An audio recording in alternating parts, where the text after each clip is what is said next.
Olá, meus amores, sejam muito bem-vindos a esse abençoado canal chamado Sementes de Outono.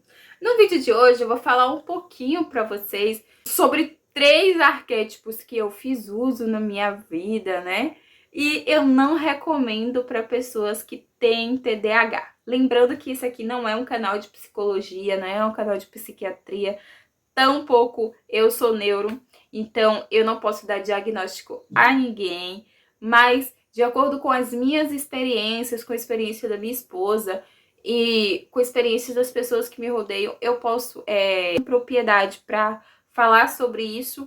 E eu estou tomando como base aqui nesse momento, o excesso de pensamentos e como eu me senti com o uso desses 3 arquétipos, tá bom, gente? Então, se vocês encontrarem aí algum erro relacionado a questões psicológicas, eu estou falando do ponto de vista da minha experiência e eu quero mostrar para as outras pessoas, né, que já fizeram uso desses arquétipos e são TDAH ou têm suspeita de TDAH, consigam se identificar e relatem aqui. Isso aqui não tem teor científico, isso aqui não é um estudo científico, então eu quero deixar isso bem claro antes que vocês venham me dizer que eu tô falando de algo que eu não sei, eu tô falando da minha experiência, beleza? Quando eu fiz o uso desses 3 arquétipos, eu basicamente me senti um pouco mais agitada do que eu sou. Eu não tenho um diagnóstico do TDAH, mas eu tenho suspeita, né? Eu, encontrei motivos há pouco tempo, inclusive eu fiz bastante tempo de terapia, tratei depressão, tratei ansiedade, e chegou um determinado momento que eu desisti de tomar os medicamentos. E de vez em quando eu sinto o excesso de pensamentos e a insatisfação e a necessidade de estudar algo que eu gosto, que nesse caso é a espiritualidade, que nesse contexto seria o que os psicólogos chamam de hiperfoco. Se eu pudesse, eu passava o dia inteiro estudando espiritualidade, falando sobre espiritualidade. E aqui em casa, eu, minha esposa e meu filho temos suspeita de TDAH, então meu filho ainda está em análise, minha esposa também. Eu não estou procurando ainda porque eu não sinto que isso atrapalha muito o meu desenvolvimento com relação ao meu trabalho, mas atrapalha bastante o meu contato com outras pessoas.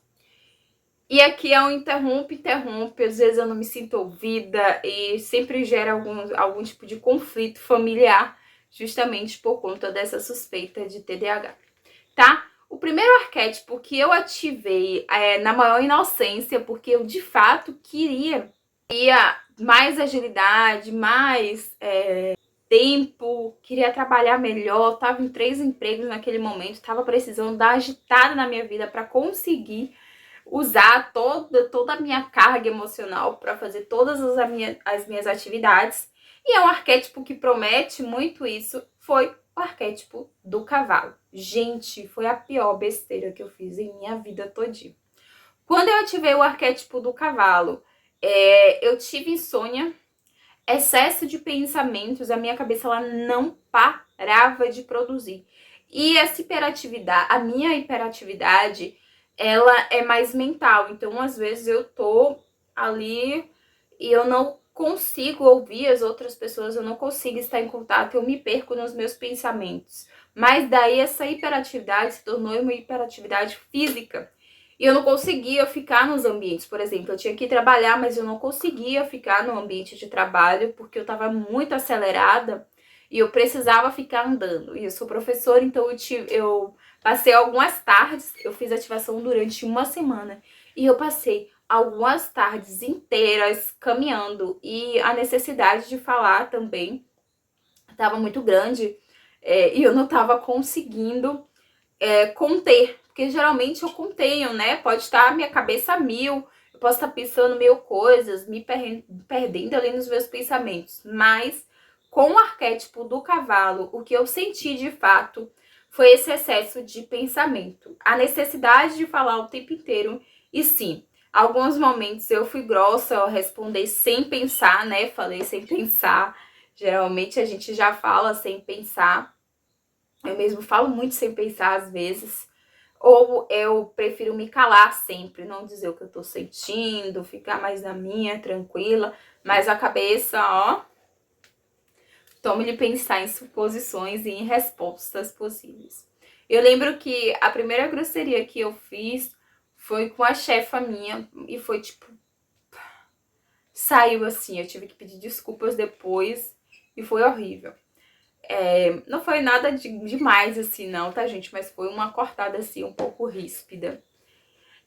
Dormir, eu já tenho muita dificuldade pra dormir à noite. Por exemplo, se eu escutar música à noite, ou eu tiver algum diálogo, ou usar a rede social durante a noite, a última coisa que eu vi durante a noite, ela vai se reproduzir em meus sonhos, em meus pensamentos, ou durante os momentos que eu tiver acordando, que eu acordo muitas vezes à noite, com a desculpa de que eu tenho que olhar meu filho, mas eu acordo inúmeras vezes, levanto, observo o ambiente, e aí eu invento fanfic na cabeça e um monte de coisa. E esse excesso de pensamentos fez com que as minhas noites, eu adoro dormir, tá? Eu me sinto cansada com muita frequência, mas eu adoro dormir. Isso fez com que os meus pensamentos estivessem muito à frente do momento e eu não conseguia descansar. Então eu fiz o uso do arquétipo do cavalo durante uma semana e nessa semana foi horrível. Eu não consegui produzir direito e já tem aquele problema de procrastinar porque a nossa cabeça já anda em movimento constante. E com excesso de pensamentos, eu tinha muitas ideias sobre o que eu queria fazer, mas eu não conseguia colocar isso no papel. Então, esse não é um arquétipo que eu indico para pessoas com TDAH ou até pessoas que já são procrastinadoras, assim, porque pensam demais, tá bom? O segundo arquétipo que eu utilizei, que sinceramente foi muito parecido com o arquétipo do cavalo, foi o arquétipo do rei de Midas. Bom, eu ativei esse arquétipo porque eu tinha a necessidade imensa de me sentir mais próspera e de ter ideias para prosperar. Na minha cabeça, no meu pensar, eu não tinha ideias de como fazer dinheiro. Mas aí a minha vida, o meu dia se tornou, meu hiperfoco se tornou como fazer dinheiro. E aí tudo que eu via virava uma receitinha de como fazer dinheiro. Então eu tava conversando com minha esposa, tomando café, nossa, isso aqui pode ser um empreendimento, isso aqui pode ser um... Mas eu nunca escrevia. Não escrevia de jeito nenhum, nem conseguia parar de pensar. Então o excesso de pensamentos. À noite eu acordava e eu tinha ideia. Ai, eu tive tal ideia para produzir um vídeo assim, assim, assim, para colocar no YouTube. Eu vou fazer, aqui na minha cidade a gente não tem um lugar que vende polpas, né? Polpas para fazer suco, essas coisas. E aí eu queria fazer. E aí eu pensei logo no lugar, no ambiente, quanto que eu ia gastar para alugar um espaço, mesmo sabendo que isso estava bem longe do que eu desejava, eu ainda assim fui, porque era como se eu tivesse um cavalo sem rédeas e ele simplesmente fluísse para qualquer lugar. Então, onde o arquétipo do rei de Midas me dissesse que poderia ter dinheiro, eu simplesmente ia com ele. E isso acontecia umas 5 ou 6 vezes ao dia. Então, eu não conseguia produzir nem realizar minhas atividades cotidianas, porque eu estava planejando ganhos financeiros com coisas que eu não tinha nada a ver, tá? Só tava fluindo junto com pensamentos que surgiram na minha cabeça. Então, de fato, ele traz muitas ideias. O Toque de Midas, ele traz ideia para ganhar dinheiro e eu via pontos que realmente era possível. Mas, por conta da minha necessidade física, do meu cérebro, eu não consegui ter nenhum tipo de ponto positivo para falar sobre esse arquétipo. Não para mim, tá, gente? Para vocês, possa ser que funcione, mas para mim só foi o excesso de informações exacerbadas. O último arquétipo que eu ativei, e esse foi um dos menores, que duraram muito menos, tá?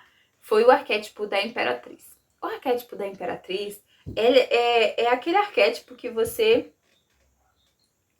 já vê ali, é um arquétipo de doação, de compaixão, amor, essência, e é um arquétipo de prosperidade, porque a Imperatriz geralmente ela traz o mundo no seu útero, no seu ventre. Então, tudo ali pertence a você. Mas o meu problema com o arquétipo da Imperatriz foi o excesso de procrastinação. Então, eu tinha ideias, claro que aqui com os pensamentos muito mais amenos, tá, gente? Porque é uma ideia de gestação, então eu vinha de uma corrente muito mais devagar, muito mais plena, muito mais tranquila. E aí eu encontro com uma necessidade que já existe no meu cérebro de deixar as coisas para o último momento. Então, o arquétipo da Imperatriz me trouxe essa energia. Por mim, eu esperava que o mundo nascesse para eu colocar aquilo em prática. E aí, às vezes, uma ideia nascia. Só que eu precisava desenhar, deixar a ideia perfeita, redonda, maravilhosa, para então mostrar para as outras pessoas. Até o meu tom de voz, quando eu estava com o arquétipo da Imperatriz, sabe quando você está dopada? Era exatamente assim que eu me sentia. Eu ficava, meu Deus, sou eu mesmo? Não tinha excesso de pensamentos, não tinha muitas coisas passando na minha cabeça de um lado para o outro. Então, esse foi um arquétipo em que, se eu tivesse um projeto para entregar hoje, eu ia começar ele de manhã, mas eu só ia terminar no último minuto. Porque foi um arquétipo que me trouxe essa energia de calma. Tem um tempo de gestar. A gente está gestando as nossas ideias. Então, esses foram os 3 arquétipos que eu não indico nunca em uma consultoria, nunca em nenhum momento para pessoas com TDAH, tá? Partindo da minha experiência também, não tive experiências positivas, fiz experimentos em casa com minha esposa e meu filho, também não tive resultados muito positivos, então eu achei melhor deixar esses arquétipos longe de pessoas com TDAH ou pessoas que pensem demais, tá? Lembrando que eu não sou psicóloga, então isso tudo aqui parte de um estudo básico que eu fiz sobre arquétipos, sobre tarô, e inclusive sobre as minhas experiências, ok? Lembrando, gente, que esse mês eu vou abrir uma turma para o curso de tarô. Eu vou começar a trazer tarô aqui nesse canal também, com arquétipos mensais, tá? A gente vai fazer um arquétipo para o uso no mês. Então, esse vídeo vai acontecer no início do mês de abril. E aí vocês vão analisando e vendo um pouquinho se vocês gostariam também de se tornar uma terapeuta, uma taróloga, tá bom? Bom, essa é a minha experiência com esses 3 arquétipos e o motivo pelo qual eu não indico para pessoas com TDAH. Se você ainda tem alguma crença limitante, precisa limpar, dá uma olhadinha no meu e-book 19 atitudes que te pedem de amar. Minha agenda de consultoria de arquétipos já está aberta para abril. Lembrando que esse mês eu também vou fazer consulta de tarô. Você pode fazer a pergunta que você quiser e a gente responde ali, tá bom? Um beijo grande pra vocês e eu prometo que eu volto aqui com muito mais frequência, tá?